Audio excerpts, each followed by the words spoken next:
The last girl in chains. The auction was nearly over. One by one, the cages had emptied. Rich buyers from across the galaxy walked away with their new alien slaves, some proud, some laughing, some already cruel. The marketplace was loud with voices, music and the cold sound of credits being counted. But at the far end of the auction block, one cage remained. Inside, it sat a girl, not just any girl. An alien with glowing blue eyes, silver skin, and thick chains wrapped around her arms and legs. Her sharp claws clicked against the metal floor as she slowly moved, staring at everyone with burning eyes. The announcer spoke, louder now. Lot 89, the untamable one. 3 owners tried to control her, all failed. One lost an arm, another lost an eye. The last one, dead. He paused, letting the silence hit. She is dangerous, wild, and still alive. The crowd pulled back. No one stepped forward. Even the bravest mercenaries shook their heads. The alien girl growled softly, her lips curling. She didn't beg. She didn't cry. She simply waited, like a storm waiting to break. Then, from the shadows, one figure stepped forward. A human. He was tall, quiet, dressed in dark clothes with a long coat that moved with the wind. His face was calm. He didn't speak. He just looked at her. The girl stopped growling. Their eyes met. For a moment, the entire auction fell silent. The announcer blinked. "Sir, you want to place a bid?" The man didn't reply. He pulled out a black metal credit disc and tossed it to the announcer. The disc beeped. The screen flashed green. Full price. No negotiation. Gasps echoed around them. You can't be serious," the announcer stammered. "She'll kill you before your ship even takes off." Still, the human said nothing. He simply walked toward the cage. 2 guards raised their weapons. The announcer shouted, "Wait, sir, please, we must bind her in reinforced cuffs, But the human raised one hand. "Calm, steady." "No need," he said, finally speaking. The voice was quiet, firm. He walked up to the control pad, entered the code. The cage opened. The alien girl didn't move. The crowd held its breath. She looked at the man. His eyes didn't show fear. They didn't show control. They showed understanding. He didn't bark commands. He didn't threaten. He just turned around and walked away. The alien girl stood. Her chains clanked. She could have lunged, could have attacked. She didn't. She followed him, step by step. The crowd was stunned. Whispers spread like fire. Is she obeying him? No. Wait. She's playing him. Just wait. Back at the docking bay, the man's ship sat waiting. An older Earth model modified for long travel. The ramp opened. The girl walked behind him silently. She still wore the chains, but she hadn't tried to break free. Not yet. Inside, the ship was clean but simple. 1 bed, 1 table, 2 chairs. The man motioned for her to sit. She didn't move. He spoke again calmly. "Sit if you want, or stand, doesn't matter." She narrowed her eyes. "No cage?" He shook his head. "No control collar?" Another shake. "No threats?" The human walked past her and began pressing buttons on the control panel. "I didn't buy you to hurt you." "Then why?" she asked. Her voice was rough, unused, like it hadn't been spoken in years. He turned his head slightly. "Because I don't believe you're a monster." She stared at him, confused. Everyone else had called her a weapon, a beast, a curse. But this man didn't flinch. "You're insane," she muttered. "Maybe," he said, "but we'll see." That night she didn't sleep. She sat in the corner of the ship, watching him, watching how he didn't chain her, watching how he didn't even lock his room, watching how he calmly made food, then left a plate for her. No commands, no tricks. She didn't touch it, but she didn't run either. The stars outside the ship's window drifted by slowly. Silence filled the room. The girl stared into the dark. For the first time in years, she felt confused, not angry, not scared, just confused. And maybe, just maybe, a little curious. Who was this human? And what did he really want? The journey to the edge of space. The ship's engines hummed softly as the stars outside began to stretch. They were leaving the auction planet far behind. Inside the ship, the silence was heavier than space itself.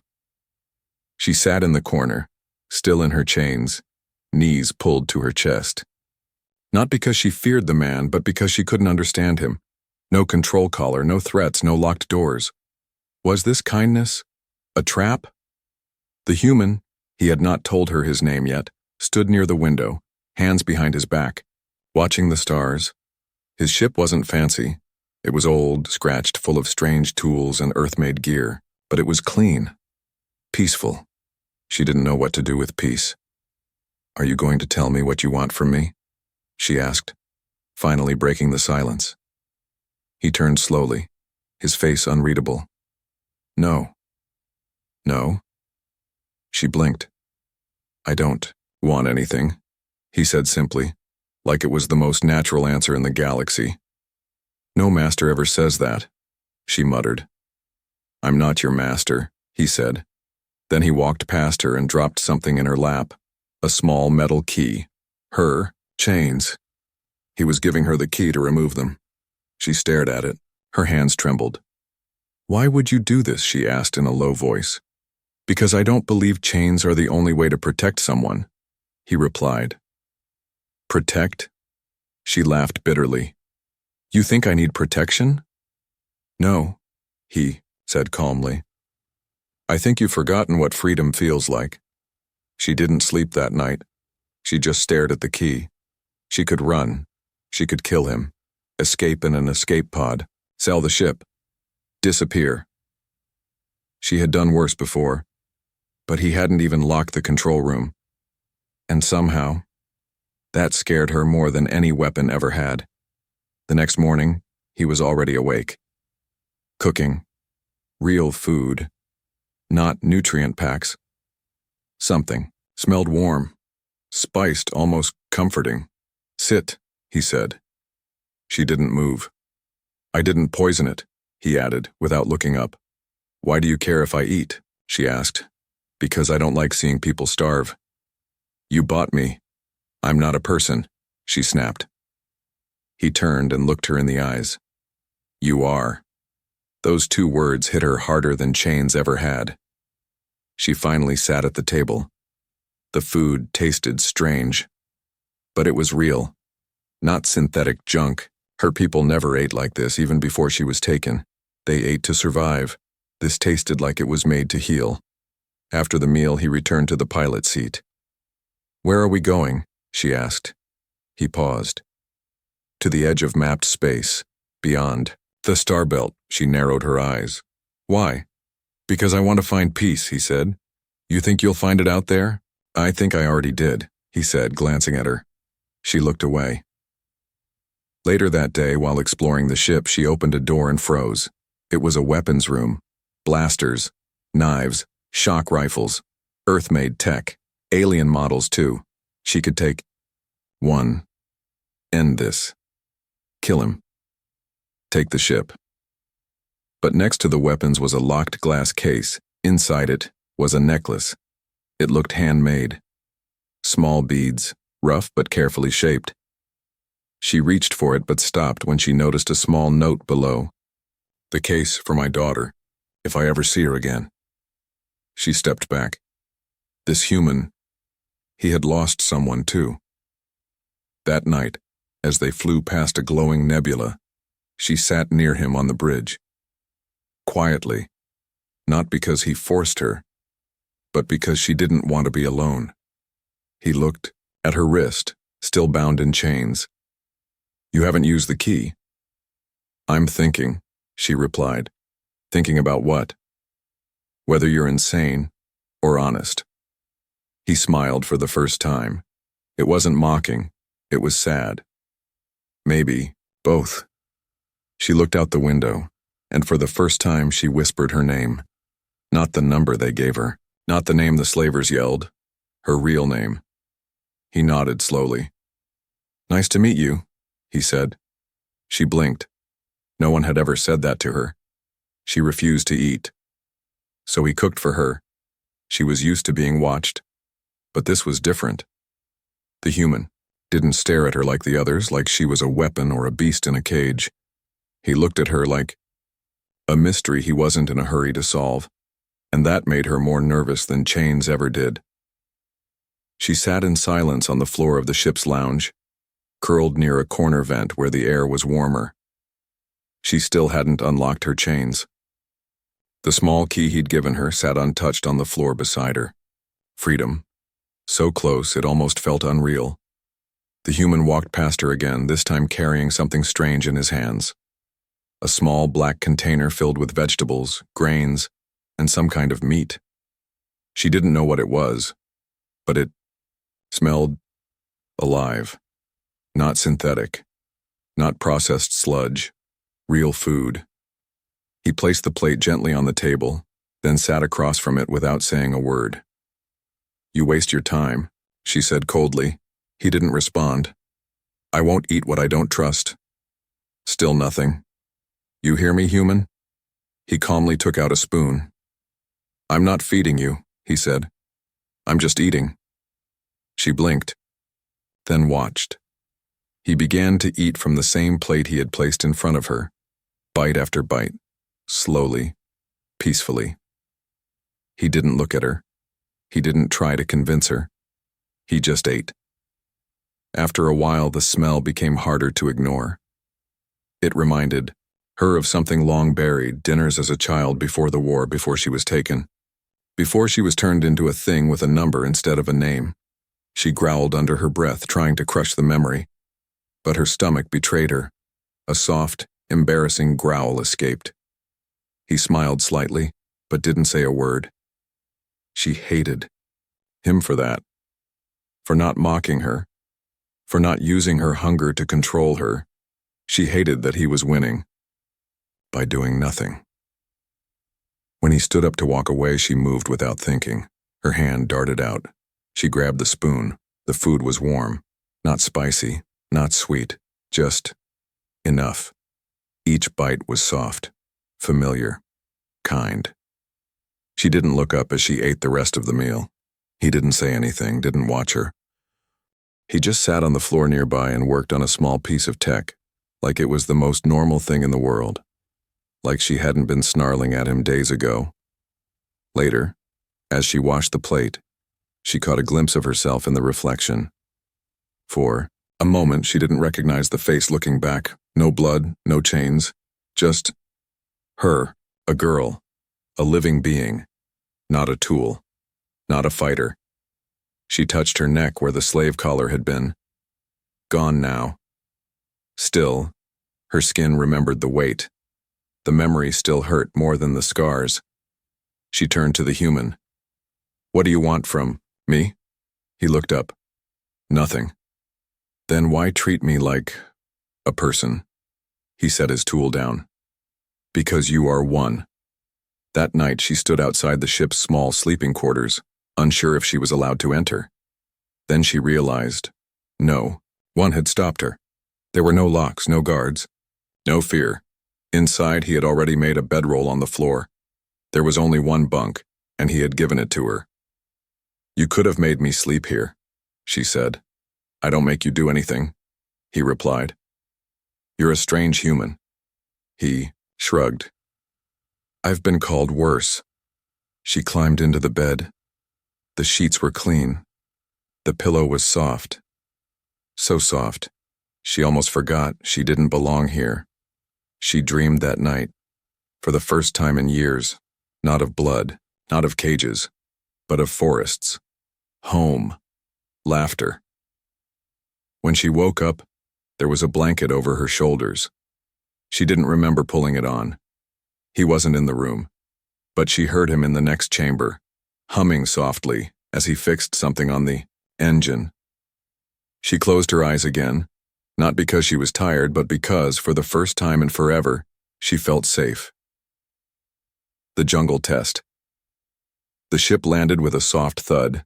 Outside, nothing but thick green jungle stretched for miles, wild, untamed, and breathing with life. Trees swayed like giants. The air shimmered with heat and strange sounds. Even the wind here felt like it was watching. She stood by the ramp, eyes narrowed, arms crossed. "Why are we here?"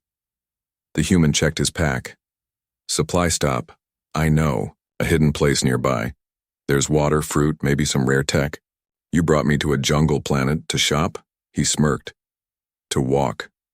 She blinked. "Walk?" "Yes," he said, "without chains." She followed him, not because he told her to, but because she wanted answers. The trail through the jungle wasn't marked. It was wild, overgrown, crawling with noises she didn't recognize. Birds with too many wings flew overhead. Insects with glowing eyes clicked in the trees. Something howled far in the distance. She stayed close, though she'd never admit she felt uneasy.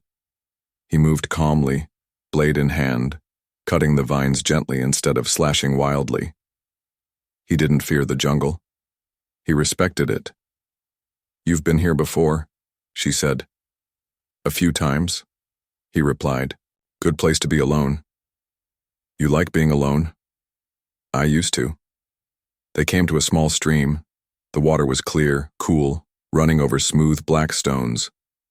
He dropped his pack and knelt. "We'll rest here." She didn't sit. She scanned. The trees, her instincts twitching. "I don't like this," she muttered. "Feels like something's watching." "It probably is," he said. "That's the test." She turned to him sharply. "Test?" He pulled out a wrapped cloth and tossed it toward her. Inside, an old blaster, charged, loaded. "You're giving me a weapon?" "I'm giving you trust." She held the blaster, confused. It wasn't a trap. It wasn't a joke. "What if I shoot you?" she asked. He met her eyes. "Then I guess I was wrong about you." She didn't shoot. She sat by the stream, the weapon in her lap, heart pounding harder than she wanted it to. No one had ever handed her a weapon without expecting control, without a demand, without a leash. She looked at him, sitting across the stream, hands resting on his knees, eyes closed. He trusted her, with his life. She didn't understand why. Not yet. It happened fast. The trees snapped, the leaves scattered, a blur of muscle, and teeth burst from the forest. A predator, 10 feet tall, all claws and bone-plated hide. It charged with a roar. The human moved slow, too slow. She didn't. Without thinking, she jumped in front of him. The blaster fired once, twice, missed. The third shot hit the creature in the eye. It screamed, crashed into a tree, then ran off, wounded but alive. She stood there, chest heaving, smoke rising from the barrel of the gun. He hadn't moved. "Why didn't you shoot?" she shouted. He shrugged. "I knew you would." She stared. "You could have died." "But I didn't," he said, standing. "Because you were there." That night they built a small fire beside the stream. She sat close this time. Not just for warmth, but because something inside her had shifted. He wasn't her master, he wasn't her enemy. He was something strange, something dangerous in a different way. Someone who saw the monster in her and didn't run. He passed, her a piece of roasted meat. She took it silently. After a while she spoke. "I wasn't supposed to care if you lived or died." "I know," he said. "I've killed better men than you." "I believe it." She looked at him. Her voice was quiet now. "So why do I feel like you see me? Not as a weapon, but as someone who could be more." He turned to face her. The firelight danced in his eyes. "Because you already are." That night, she didn't sleep in the corner. She slept beside the fire, facing him, still holding the blaster he gave her, but not to protect herself, to protect him. Her past, revealed. The fire had long turned to glowing embers. The jungle night was full of quiet noise, rustling leaves, distant cries, and the buzz of unseen creatures. But near the stream everything was still. She sat beside him, not chained, not guarded, just quiet. The blaster he gave her rested on her lap, untouched now. She didn't need it tonight. For the first time in years, she felt safe enough to talk, not whisper, not lie. Talk. And so she began. "My name is not what they called me," she said softly. The human looked at her but said, "Nothing." He just listened. She continued. "I was born on a colony moon far from here. It was beautiful once. Forests, mountains, twin suns. My people, we were proud, strong. We believed in honor, in strength, but we were not ready for war." She looked up at the stars. The war came fast. Ships filled the sky. They called it a cleansing. My people called it betrayal. We were sold out by our leaders, for credits, for power. Her voice tightened. Her claws flexed. "They took the strongest first, our warriors, our young. They didn't kill us, they sold us. To be trained, broken, molded." She touched her wrists where old scars lived. "They tried to turn me into something else. I was trained to fight," she said, "to kill. They placed me in a cage with others, other girls like me. The weak ones were taken away. The ones who fought back were punished." Her eyes went distant. "They made us fight each other, starve us, beat us, then reward us when we obeyed. I stopped crying after the 3rd month. I stopped speaking after the 5th. The human said nothing. He just looked at her with eyes that didn't judge. That mattered. "I escaped once," she said with a bitter smile. "Slit a guard's throat with a piece of metal. Ran through the desert. Almost made it to the hills." She laughed. "But there was no joy. They caught me, burned my back, said I would never run again. That was the first time I killed someone in rage. Not training, not orders. Rage." She took a long breath. "I expected them to kill me after that. But they didn't. They sold me to a collector, a rich monster who liked dangerous things in pretty cages." She looked down. "He kept me like a trophy. I broke his jaw the first week. Bit off his finger the second. He sold me again. This time to a general who thought he could tame me with kindness. Gave me food, clean clothes, even music. But the moment I saw a collar on the table, I snapped." She turned her eyes to the fire. "I killed 3 guards before they brought me down." Another pause. Her voice was almost a whisper now. "After that, no one wanted me. They called me cursed, untamable, dangerous. I became the girl in chains, the one everyone feared, but no one understood." The fire popped. She blinked slowly. "I thought that was all I would ever be. A weapon for sale, a thing to control, something to be feared, but never truly seen." She turned her head and looked at the human. "But then you came." He met her gaze. "I didn't do much," he said quietly. She shook her head. "You did everything. You looked at me and didn't flinch. You opened the cage not because you were strong, but because you believed I could walk out on my own. You cooked for me, not because you had to, but because you wanted me to feel human again." She looked away, biting her lip. "No one's ever done that." The human finally spoke again, his voice low and steady. "What was your real name?" She hesitated, then she said it. "Zarena." The name drifted out like breath. He smiled softly. "That's a beautiful name." She nodded. "My mother gave it to me. It means hope born from fire." She said, "I came too early, wasn't supposed to live." She touched the necklace around her neck, one she had hidden inside her clothing all this time. A single blue stone on a metal thread. She made this for me, before they took her. There was a long silence.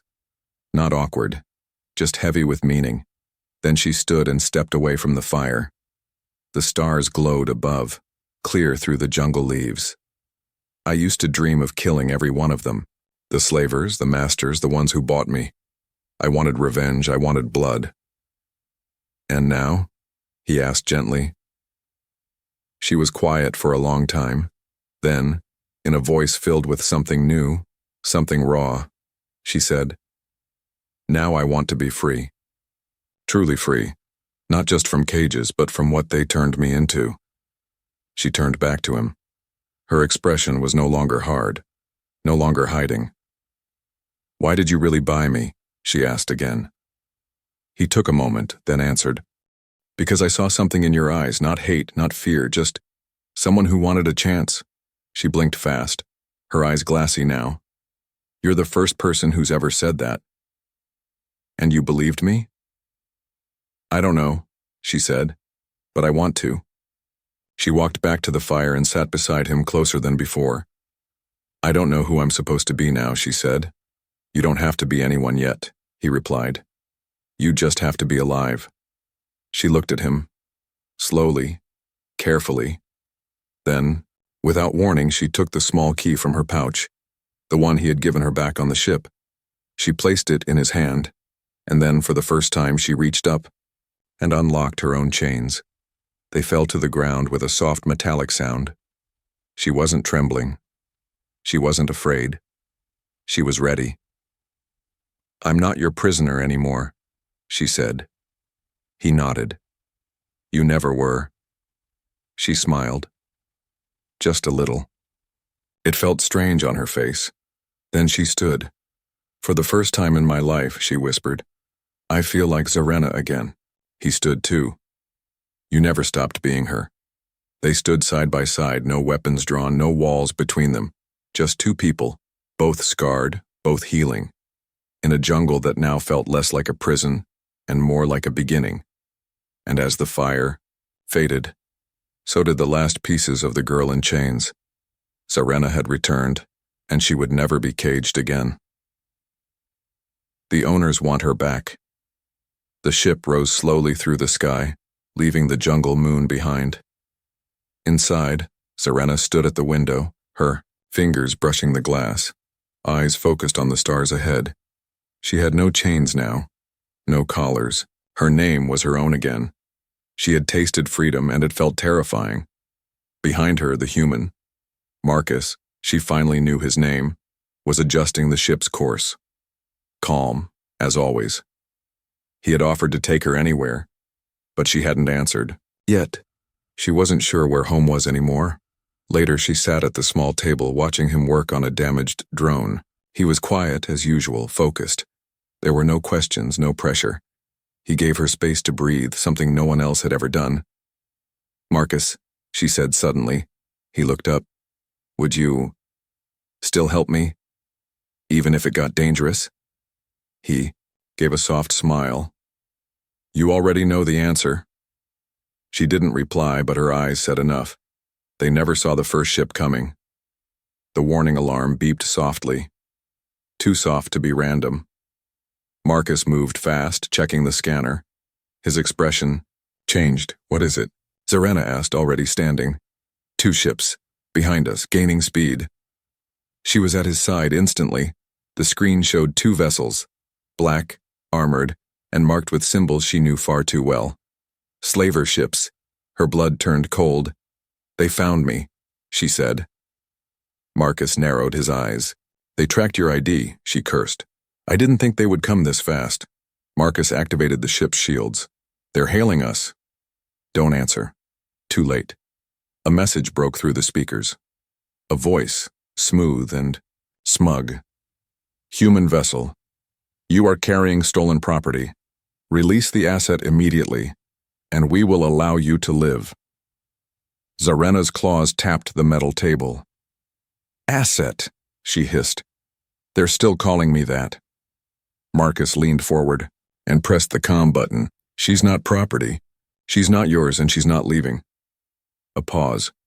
Then the voice returned, colder this time. Wrong answer. The first blast hit hard.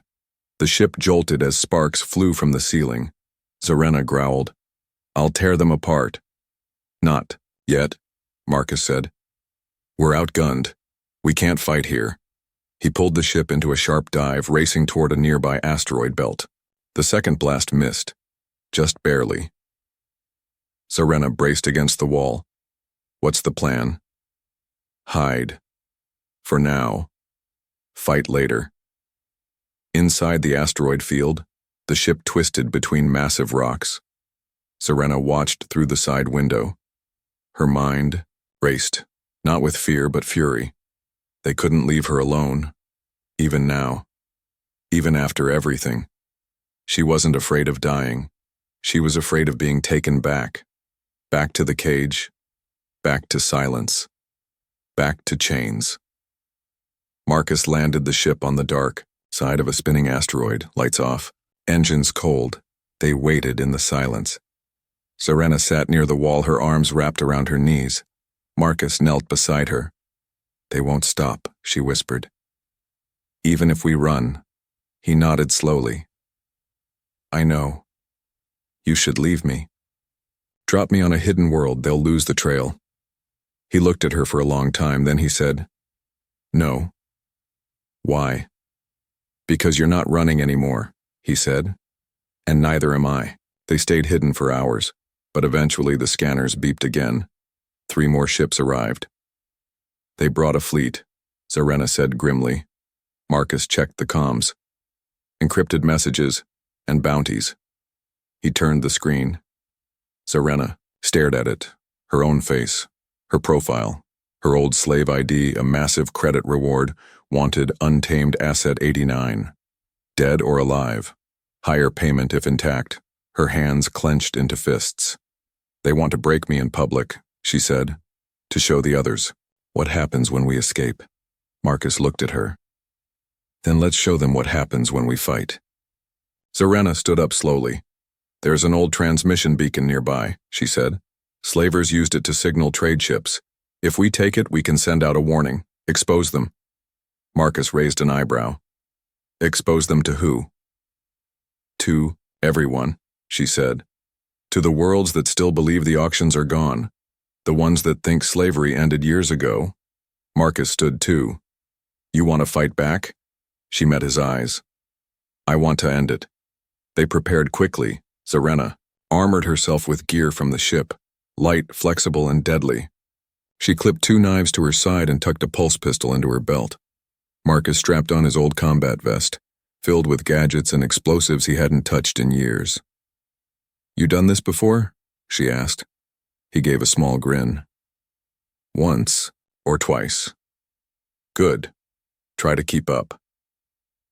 They landed silently near the beacon facility on a forgotten moon. The slaver ships were already there, guarding it. 5 guards armed, cocky. They never saw her coming. Serena was a shadow in the dark, fast, brutal, silent. One by one, they fell. Marcus disabled the outer alarms while she cleared the path. In under 10 minutes, the beacon was theirs. She stood before the control panel, breathing hard. "You sure?" Marcus asked. She nodded. "I'm not running anymore." She activated the beacon, opened all channels, unlocked every encrypted frequency the slavers had kept secret. Then she spoke. "This is Zarena, former slave of the Urton auction network. I speak now not as a victim, but as proof they failed." Her voice echoed through space. "You thought I would break. You thought I would vanish. You were wrong. I survived. And now the galaxy will know what you've done." She uploaded every file Marcus had helped her collect. Names, locations, payment records, images of cages and broken lives. "This is not a cry for help," she said. "This is a declaration of war." The signal spread fast, too fast for the slavers to jam it. Every ship nearby heard it, every station, every port, every satellite. Zarena's voice carried through space like fire, and with it, the truth. The slavers stormed the tower minutes later. But it was too late. The message was sent. The truth was out. And Zarena was no longer alone.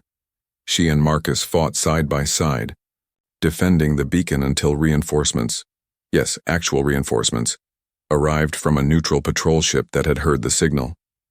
For the first time in her life, others fought with her, not against her. When the battle ended, the beacon still burned. The slavers were retreating. Zarena stood over the edge of the tower, wind whipping through her hair, armor scratched and bloodied. Marcus stood beside her. He touched her shoulder gently. "You changed everything tonight," he said. She looked at him, eyes blazing. "No, we did. The wild girl who chose a human." The stars were quiet now. The battle was over. Smoke still rose from the old transmission beacon on the barren moon, but the worst had passed. The slaver fleet was retreating, their command structure shattered, their secrets broadcast across hundreds of systems. The galaxy had finally seen the truth. Serena stood at the edge of the cliff, wind brushing her face, looking down at the distant wreckage below. Her armor was cracked, her left arm bruised, but she stood tall, like a survivor who had finally remembered how to breathe. Behind her, Marcus was on one knee, panting, one hand pressed to his side. Blood soaked his jacket. She spun when she saw him collapse. "Marcus!" She rushed to him, catching his head before it hit the ground. "Stay with me," she said. "I'll get help. Just hold on." He chuckled faintly. "You're bossy now." "Shut up," she whispered, eyes wet. "You're not allowed to die, not after everything." His voice was weak. "I've been worse." She shook her head. "Don't lie. You're pale. You're freezing." "I've been pale," he joked. "Marcus." His smile faded. "You're free now, Zarena. You did it." She looked at him. This strange, kind human who had changed her entire life. "No, we did it," she said. "And I'm not leaving you." She carried him back to the ship, step by step through wind and ash. No chains on her, no commands driving her, just the weight of the man who gave her back her soul. Once inside the ship, she laid him on the bed and began sealing the wound. Medkit was old, but still worked. He slipped in and out of sleep, his voice barely above a whisper, and through every hour, she stayed by his side, awake, alert, and afraid. Not of slavers, but of losing him. 2 days passed. Zarena didn't leave the ship.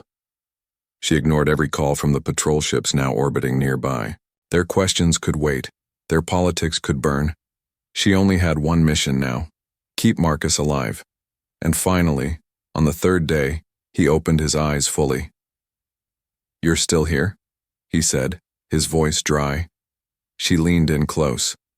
"I'll always be here." His eyes studied hers. Different now. No longer cold, no longer guarded. "You're not the same girl I met in that cage." She smiled, tired but proud. "No. That girl died the moment I saw you unlock the door."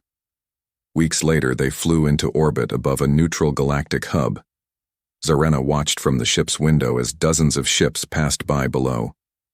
Patrol fleets, civilian craft, cargo haulers. But now, no slaver vessels. The network had collapsed like a house of cards. Once the evidence was out, everything crumbled. Buyers ran. Suppliers turned on each other.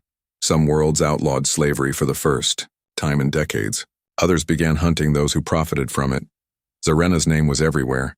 Some called her a symbol. Others called her a threat. She didn't care. She never wanted fame, just freedom. Inside the ship, Marcus sipped from a metal cup, seated on the edge of the bunk. "You ready?" he asked. Zarena turned. "For what?" "Your speech." She frowned. "I don't want to talk to anyone." He chuckled.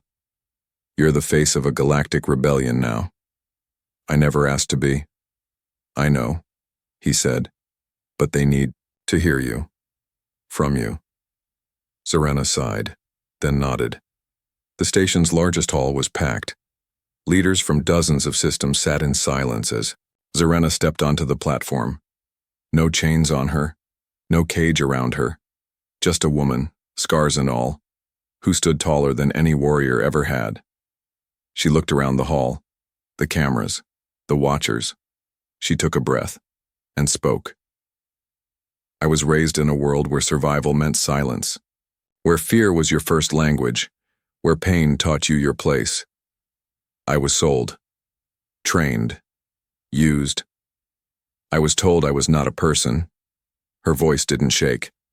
"I believed them for a while. But then a human came to my cage. He didn't see an asset or a slave or a beast. He saw me. And for some reason he believed I could be more." She looked at the audience, into the eyes of the galaxy itself. And that belief changed everything. There are thousands like me still out there. in chains, forgotten, labeled dangerous just for wanting to live. I don't want pity. I don't want revenge. I want change. You want to know who I am? I am Zarena. I chose to stand, to fight, to live. And I chose a human, because he gave me something no one else ever did. She paused, voice steady. Respect. The hall erupted in silence, not applause, not cheers, just awe. A few moments later, when she stepped off the platform, Marcus stood waiting. You're getting good at speeches, he said. She rolled her eyes. Shut up and get on the ship. Months passed. The ship changed routes. Their missions changed too. They no longer ran. They didn't need to. They traveled from system to system, rescuing others, freeing prisoners, breaking chains wherever they found them. Sometimes they fought. Sometimes they negotiated. But always together. They were no longer outlaws. They were legends. One night, while camping on a cliffside beneath the twin moons of a free world, Marcus sat near the fire. Zarena rested beside him, back against a stone, eyes closed. He looked at her quietly. Do you ever wonder what we would have been like if we met before all this? She smirked. I would have punched you. He nodded. Fair. A long silence passed. Then she asked something strange. If you had to choose, would you do it all again? He didn't hesitate. Yes. Even the battles? The pain? Yes. She opened her eyes and looked at him. Even me? He turned to face her fully, especially you. She didn't speak after that. She simply moved closer, laid her head on his shoulder, and for a long time, they didn't need words. The next morning, as the sun rose, they stood together at the edge of a new cliff. Different planet. Same view. Zarena reached down and picked up a stone. Then she placed it on a small pile beside her, just like her people once did to honor the dead. And to mark the start of new journeys. Marcus watched her. What's that for? She looked at him, a small smile forming. For the girl I used to be. He stepped beside her and placed his own stone next to hers. And for the man I became, because of you. They stood there quiet, two souls who had found each other in a galaxy built on pain. Now they were writing their own future, not as master and slave, not as soldier and survivor, but as equals, as partners, as hope.